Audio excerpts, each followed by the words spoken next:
அல்ஹம்துலில்லாஹ் வஸ்ஸலாத்து வஸ்ஸலாமு அலா ரசூலில்லாஹ் மபாத். அல்லாஹ்வுடைய கிருபையினால இந்த ஆண்டு புனிதமான ஹஜ்ஜை நிறைவேற்றக்கூடிய ஒரு பெரிய பாக்கியத்தை அல்லாஹ் தஆலா கொடுத்திருக்கின்றான். ஹஜ்ஜுடைய அமல்களை சுருக்கமான முறையில் இன்ஷா அல்லாஹ் அந்த ஹஜ்ஜுடைய எந்தெந்த இடங்கள்ல என்னென்ன அமல்கள் செய்யணும் அப்படிங்கறத இன்ஷா அல்லாஹ் பார்த்துக்கலாம். பொதுவா நம்ம முதல்ல விஷயம் தெரியறது என்ன அப்படின்னு சொன்னா, ஹஜ்ஜுடைய ஃபர்துகள் அப்படின்னு சொன்னா 3. அதுல ஒண்ணு இஹ்ராமுடைய ஆடை அணிந்து நிய்யத் செய்யறது, இரண்டாவதாக அரஃபாவுடைய மைதானத்துல அரஃபாவுடைய நாள் தங்கி இருப்பது, மூன்றாவதாக தவாஃபே ஜியாரா செய்யறது. இதுதான் ஹஜ்ஜுடைய ஃபர்துகள். ஹஜ்ஜுடைய வாஜிபுகள் அப்படின்னு சொல்லி பார்த்தோம்னா ஹஜ்ஜுடைய வாஜிபுகள் 6 இருக்கு. அதுல ஒன்னாவது முஸ்தலிஃபாவுல தங்குறது, இரண்டாவதாக ஷைத்தானுக்கு கல்லெறிவது, மூன்றாவதாக குர்பானி கொடுக்கிறது, நாலாவதாக தலைமுடியை நீக்குவது, ஐந்தாவதாக ஹஜ்ஜுடைய சஇ செய்வது, ஆறாவதாக தவாஃபுல் விதா செய்வது. இப்ப ஹஜ்ஜுடைய ஃபர்துகள் வாஜிபுகள் மொத்தம் சேர்த்து 9 இருக்கு. இது சுருக்கமான முறையில எந்தெந்த நாட்கள் என்னென்ன அமல்கள் செய்யணும் அப்படிங்கறத நம்ம பார்க்கலாம். முதல்ல நம்ம தெரிஞ்சுக்கிறது என்னன்னு சொன்னா, ஹஜ்ஜுடைய அமல்கள் அப்படிங்கிறது 5 நாட்கள். ஹஜ்ஜுடைய நாட்கள் அப்படிங்கிறது வெறும் 5 நாட்கள் தான். இடங்கள் பாத்தீங்கன்னு சொன்னா 5 இடங்கள். இது நல்ல ஞாபகம் வச்சுக்கோங்க. 5 நாட்கள் பிளஸ் 5 இடங்கள். இந்த 10 விஷயங்கள் ஞாபகம் வச்சுக்கோங்க. இந்த 5 நாட்கள் என்னென்ன அப்படின்னு சொல்லி பார்த்தோம்னு சொன்னா, முதலாவதாக துல்ஹஜ்ஜுடைய பிறை 8. இதுதான் ஹஜ்ஜுடைய முதல் நாள் ஆரம்பிக்குது. ஒன்னு நம்முடைய முஅல்லிம் இருக்கு, 8ஆம் தேதி காலையில புறப்பட சொல்லுவாங்க. அப்படி இல்லாட்டி துல்ஹஜ்ஜுடைய பிறை 7 அன்னைக்கு நைட்டு புறப்பட சொல்லுவாங்க. அவங்க எப்ப புறப்பட சொல்றாங்களோ அந்த நேரத்துல நாம் எந்த அறையில தங்கி இருக்கின்றோமோ அந்த அறையிலேயே இஹ்ராமுடைய குளியல் குளித்து, இஹ்ராமுடைய ஆடைகள் அணிந்து, 2 ரகாத் இஹ்ராமுடைய நஃபில் தொழுது விட்டு, அந்த 2 ரகாத்தில முதல் ரகாத்தில சூரத்துல் ஃபாத்திஹாவுக்கு பின்னாடி குல் யா அய்யுஹல் காஃபிரூனுடைய சூராவும், இரண்டாவது ரகாத்தில சூரத்துல் ஃபாத்திஹாவுக்கு பின்னால் குல் ஹு அல்லாஹு அஹத் உடைய சூராவும் ஓதி இஹ்ராமுடைய 2 ரகாத் நஃபில் தொழுகிறோம். நஃபில் தொழுத உடனேயே இன்ஷா அல்லாஹ் ஹஜ்ஜுடைய நிய்யத் செய்து கொள்ள வேண்டும். அல்லாஹும்ம லப்பைக் ஹஜ்ஜன், அல்லாஹும்ம லப்பைக் ஹஜ்ஜன் அப்படிங்கிற ஹஜ்ஜுடைய நிய்யத் செஞ்சுக்கணும். அப்படி இல்லாட்டி அல்லாஹும்ம இன்னி உரீதுல் ஹஜ்ஜ ஃபயஸ்ஸிருஹு லி ஃபதகப்பலஹு மின்னி, யா அல்லாஹ் இந்த ஆண்டு நான் ஹஜ் செய்ய நாடுகின்றேன், இஹ்ராம் அணிந்திருக்கின்றேன், இதை எனக்கு லேசாக்கி தருவாயாக, ஏற்றுக்கொள்வாயாக அப்படின்னு சொல்லி ஹஜ்ஜுடைய நிய்யத் செஞ்சுக்கணும். நிய்யத் செஞ்சுக்கிட்டு தல்பியா சொல்லிக்கணும். லப்பைக் அல்லாஹும்ம லப்பைக் அப்படிங்கிற தல்பியா சொல்ல ஆரம்பிச்சோம்னு சொன்னா, இந்த தல்பியா எது வரைக்கும் சொல்லணும் அப்படின்னு சொன்னா, துல்ஹஜ்ஜுடைய பிறை 10 அந்த பெரிய ஷைத்தானுக்கு கல் எறியக்கூடிய அந்த நேரம் வரைக்கும் இந்த தல்பியாவை அதிகமான முறையில சொல்லிக் கொண்டே இருக்க வேண்டும். ஒவ்வொரு தொழுகைக்கு பின்னாலும், எழுந்திருக்கும் போதும், உட்காரும் போதும், படுக்கும் போதும், எல்லா சூழ்நிலைகளுமே இந்த தல்பியாவை சொல்லிக் கொண்டே இருக்க வேண்டும். அப்ப இன்ஷா அல்லாஹ் நம்ம துல்ஹஜ்ஜுடைய பிறை 8 அன்னைக்கு நம்ம மினாவுக்கு போயிருவோம். துல்ஹஜ்ஜுடைய பிறை 8 அன்னைக்கு என்ன அமல் செய்யணும் அப்படின்னு சொன்னா 5 நேர தொழுகைகள். துல்ஹஜ்ஜுடைய பிறை 8 லுஹர், அசர், மக்ரிப், இஷா, அடுத்து துல்ஹஜ்ஜுடைய பிறை 9 உடைய ஃபஜர். இந்த 5 நேர தொழுகைகள், சில நேரத்தில் 6 நேர தொழுகைகள். இந்த தொழுகைகளை நம்ம மினாவுடைய கூடாரத்துல நம்ம தொழுகணும். அங்க எந்த விதமான வணக்கங்களும் அமல்களும் கிடையாது. 5 நேரம் தொழுகிறோம், நல்ல ரெஸ்ட் எடுக்கிறோம், குர்ஆன் ஓதுறோம், திக்ர் செய்றோம், இது மாதிரி அமல்களை ஈடுபட்டு இருக்கணும். இது துல்ஹஜ்ஜுடைய பிறை 8. அடுத்து துல்ஹஜ்ஜுடைய பிறை 9. இதுதான் ஹஜ்ஜுடைய இந்த 5 நாட்கள்லயே ரொம்ப முக்கியமான நாள் எதுன்னு சொன்னா இந்த துல்ஹஜ்ஜுடைய பிறை 9 அரஃபாவுடைய நாள். இந்த அரஃபாவுடைய மைதானத்தில் தங்குறோமா இல்லையா, இதுதான் முக்கியமான நாள். நபி ஸல்லல்லாஹு அலைஹி வஸல்லம் சொன்னாங்க, லஹஜ்ஜு அரஃபா, ஹஜ் என்று சொன்னாலே அரஃபா தான் என்பதாக சொன்னாங்க. அதனால இந்த துல்ஹஜ்ஜுடைய பிறை 9 அன்னைக்கு சூரியன் உச்சி சாய்ந்ததுல இருந்து மக்ரிபுடைய நேரம் வரைக்கும் நம்ம அரஃபாவுடைய மைதானத்துல ஒரு கொஞ்ச நேரமாவது நாம் தங்கி இருக்க வேண்டும். அப்படி தங்கல அப்படின்னு சொன்னா நம்முடைய ஹஜ்ஜே கூடாம போயிடும். அதனால இன்ஷா அல்லாஹ் துல்ஹஜ்ஜுடைய பிறை அன்னைக்கு நம்ம அரஃபாவுடைய மைதானத்துல நம்ம காலையில இன்ஷா அல்லாஹ் போயிருவோம். துல்ஹஜ்ஜுடைய பிறை 9 ஃபஜ்ர் மினால தொழுதுட்டு அரஃபாவுக்கு நம்ம போயிருவோம். அரஃபால போன பின்னாடி நம்ம அந்த லுஹருக்கு முன்னாடியே நம்ம குளிச்சு இழிச்சு ஆடைகள், இஹ்ராமுடைய ஆடையில தான் இருப்போம்.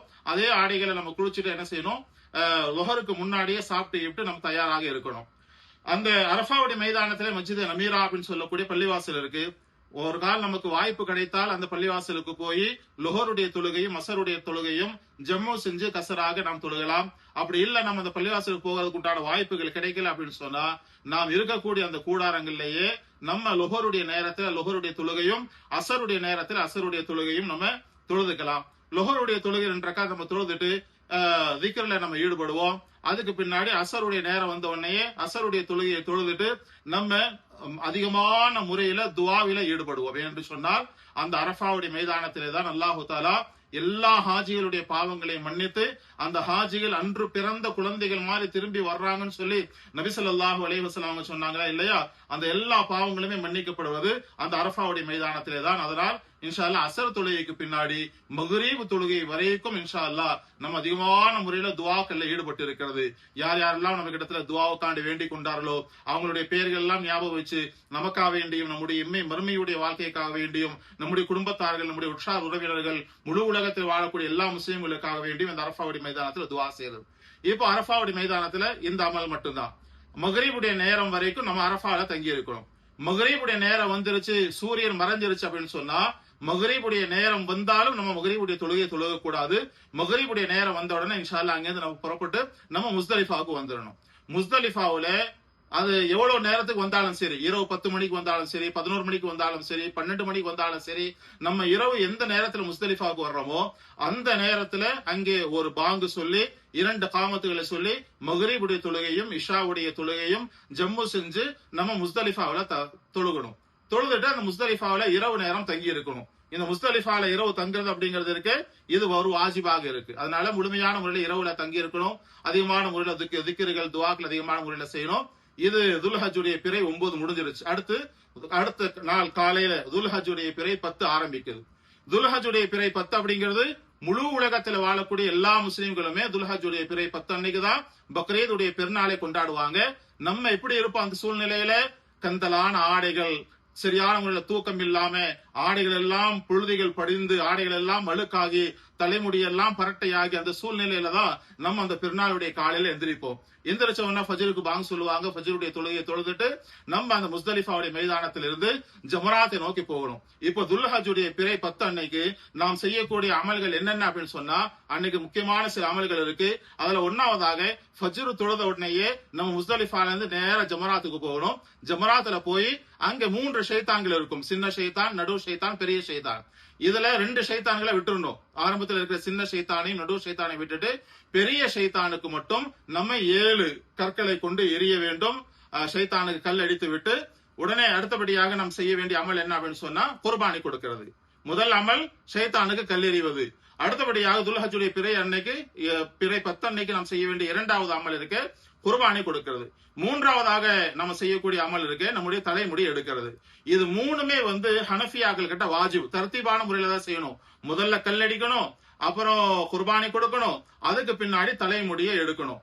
இந்த 3மே தர்த்தீபாக வரிசையாக தான் செய்யணும். முதல்ல தலைமுடி எடுத்துட்டு அப்புறம் குர்பானி கொடுக்கிறது இது கூடாது. முதல்ல ஜமராத்துக்கு கல்லடிக்கணும், அதுக்கப்புறம் குர்பானி கொடுக்கணும். குர்பானி கொடுத்து முடிச்சாச்சு அப்படிங்கிற தகவல் நமக்கு சொல்லப்படும். தகவல் தெரிந்த பின்னால் தான் நம்முடைய குர்பானி கொடுத்துட்டாங்கன்னு சொல்லி தெரிஞ்ச பின்னாடிதான் நம்ம இது தலைமுடி எடுக்கணும். தலைமுடி எடுத்துட்டோம் அப்படின்னு சொன்னா அவ்வளவுதான், நம்ம இஹ்ராமுடைய ஆடையில இருந்து சாதாரணமான ஆடைக்கு வந்துடலாம். இப்ப நமக்கு எல்லாமே ஹலாலாக ஆயிரும். எல்லா விஷயங்களுமே நம்ம தையல் ஆடைகளை அணிந்து கொள்ளலாம், நறுமணங்களை பூசிக்கொள்ளலாம், அத்தர் பூசிக்கொள்ளலாம். எல்லாமே என்னென்ன எல்லாம் இந்த இஹ்ராமுடைய நிலைமையில ஹராமாக இருந்ததோ அதெல்லாம் இப்ப என்ன ஆயிரும், ஹலாலாக ஆயிரும். இப்ப நம்ம சாதாரணமான ஆடைக்கு வந்துருவோம். அன்னைக்கு செய்ய வேண்டிய முக்கியமான அமல் என்ன அப்படின்னு சொன்னா தவாஃபே ஜியாரா. இது ஹஜ்ஜுடைய ஃபரதுகள்ல 2வது ஃபரது. தவாஃபே ஜியாரா செய்யறது இருக்கு, இது முக்கியமான ஃபரது. அது 3வது ஃபரது. இது நம்ம அன்னைக்கே துல்ஹஜ்ஜுடைய பிறை 10 அன்னைக்கு நம்ம ஜமாத்தாக முறையில சேர்ந்து நம்ம போய் நம்ம தவாஃபே ஜியாரா முடிச்சுட்டு அடுத்தபடியாக தவாஃபே ஜியாரா அப்படிங்கிறது இருக்கு. நம்ம அந்த காபத்துல்லாவை 7 தடவை தவாஃப் செய்யறது. இது முடிச்சு 2 ரக்காத் தொழுதுன்னு சொன்னா தவாஃபே ஜியாரா முடிஞ்சிடும். அதுக்கு பின்னாடி ஹஜ்ஜுடைய அந்த சஐ செய்யறது. இந்த 2 நிலைமையிலுமே எப்பவுமே நம்ம தவாஃப் செய்யும் போது இஹ்ராமுடைய ஆடையில தான் இருப்போம். ஆனா இந்த தவாஃபே ஜியாராவும் சஐயும் செய்யும் போது பார்த்தோம்னு சொன்னா நம்ம சாதாரணமான ஆடைகள்ல தான் இருப்போம். தவாஃப் செஞ்சுட்டு ஹஜ்ஜுடைய சஐ செய்யணும். ஹஜ்ஜுடைய சஐங்கிறது இந்த சஃபா மர்வா மலைகளுக்கு மத்தியில 7 தடவை தொங்கோட்டம் போடுறது. இது செய்யறது அப்படிங்கிறதுக்கு வாஜிபாக இருக்கு. தவாஃபுடைய அந்த ஹஜ்ஜுடைய சஐ செய்யறது வாஜிபாக இருக்கு. இந்த 7 தடவை நம்ம சஃபா மர்வா மலைகளுக்கு மத்தியில தொங்கோட்டம் ஓடிட்டு இன்ஷா அல்லாஹ் நம்ம இரவோடு இரவாக மினாவுக்கு வந்துடணும். எந்த சூழ்நிலையிலுமே நம்ம மக்கால தங்கக்கூடாது. இரவோடு இரவாக, இரவு எவ்வளவு நேரம் ஆனாலும் சரி, 10, 12, 1 ஆனாலும் சரி, நம்ம மினாவுக்கு வந்துடணும். அடுத்து துல்ஹஜ்ஜுடைய பிறை 10 அன்னைக்கு நம்ம செய்யக்கூடிய முக்கியமான அமல்கள் இதுதான். 1வது ஜமராத்து கல் எறிகிறது, 2வதாக குர்பானி கொடுக்கிறது, 3வதாக தலைமுடி எடுக்கிறது, 4வதாக தவாஃபே ஜியாரா செய்யறது, அடுத்த ஹஜ்ஜுடைய சஐ செய்யறது. இந்த 5 அமல்களும் இன்ஷா அல்லாஹ் பிறை 10 அன்னைக்கு செய்வோம். பிறகு நைட்டு நம்ம மினாவுக்கு வந்துருவோம். பிறகு துல்ஹஜ்ஜுடைய பிறை 11. பிறை 11 அன்னைக்கு ஜவாலுக்கு பின்னாடி, சூரியன் உச்சி சாய்ந்த பின்னாடி என்ன செய்யணும் அப்படின்னு சொன்னா 3 ஷைத்தான்களுக்குமே கல் எறியணும்.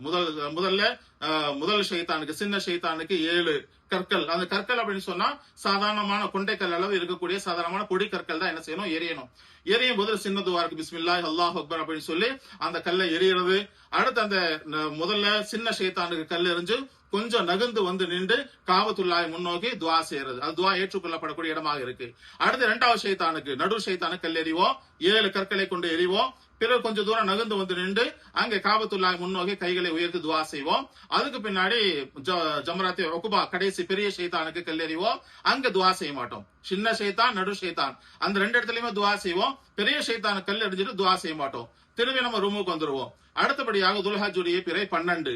இந்த 12 அன்னைக்கும் சவாலுக்கு பின்னால், சூரியன் உச்சி சாய்ந்த பின்னால் நம்ம 3 ஷைத்தான்களுக்குமே கல் எறிவோம். சின்ன ஷைத்தான், நடு ஷைத்தான், பெரிய ஷைத்தான் 3க்குமே கல் அடிச்சுட்டு, அதே மாதிரி சொன்ன மாதிரியே சின்ன ஷைத்தானுக்கும் நடு ஷைத்தானுக்கும் கல் எறிஞ்ச பின்னாடி நகர்ந்து நின்று துவா செய்யறது. பெரிய ஷைத்தானு கல் எறிஞ்ச பின்னாடி நம்ம துவாக்கள் எதுவுமே செய்யாம திரும்பி வர்றது. இதோட ஹஜ்ஜுடைய அமல் முடிஞ்சிருச்சு. அந்த பிறை 12 அன்னைக்கு நம்ம சூரியன் மறைவதற்கு முன்னால் மக்காவுக்கு வந்துட்டோம் அப்படின்னு சொன்னா ஒன்னும் பிரச்சனை இல்லை. அல்ஹம்துலில்லாஹ் ஹஜ்ஜுடைய அமல்கள் முடிவடைஞ்சிரும். இல்ல பிறை 12 அன்னைக்கு சூரியன் மறையக்கூடிய அந்த மக்ரிபுடைய நேரத்திலையும் நம்ம மினாலேயே இருந்தோம் அப்படின்னு சொன்னா மீண்டும் நம்ம மினாவிலேயே தங்கி இருந்து பிறை 13 அன்னைக்கு மீண்டும் அந்த 3 ஷைத்தான்களுக்கும் கல் அடிச்ச பின்னாடிதான் நம்ம மக்காவுக்கு திரும்பி வர வேண்டியதா இருக்கும். இதுதான் ஹஜ்ஜுடைய இந்த 5 நாட்கள் செய்ய வேண்டிய முக்கியமான அமல்கள். இன்ஷா அல்லாஹ் இந்த விஷயங்களை ஞாபகத்துல வையுங்க. ஞாபகத்தில் இல்லை அப்படின்னு சொன்னா குறிப்புகள் எடுத்து இன்ஷா அல்லாஹ் குறித்து நோட்ல குறிச்சு வச்சுக்கோங்க. அந்த அமல்களை இன்ஷா அல்லாஹ் நம்ம பரிபூர்ணமான முறையில செய்யணும். அல்லாஹ் ஜல்ல ஷானஹு தஆலா நம்ம அனைவருடைய ஹஜ்ஜையும் ஹஜ்ஜ மக்பூலாக, ஹஜ்ஜ மப்ரூராக அல்லாஹ் தஆலா ஆக்கி தருவானாக. எத்தனை கோடிக்கணக்கான மக்கள் இந்த வருடம் இன்ஷா அல்லாஹ் ஹஜ் செய்கின்றார்களோ எல்லோருடைய ஹஜ்ஜையும் அல்லாஹ் தஆலா கபூல் செய்வானாக. வாஹிர் தவானா அல்ஹம்துலில்லாஹி ரப்பில் ஆலமீன். அஸ்ஸலாமு அலைக்கும் வரஹ்மத்துல்லாஹி வபரகாத்துஹு.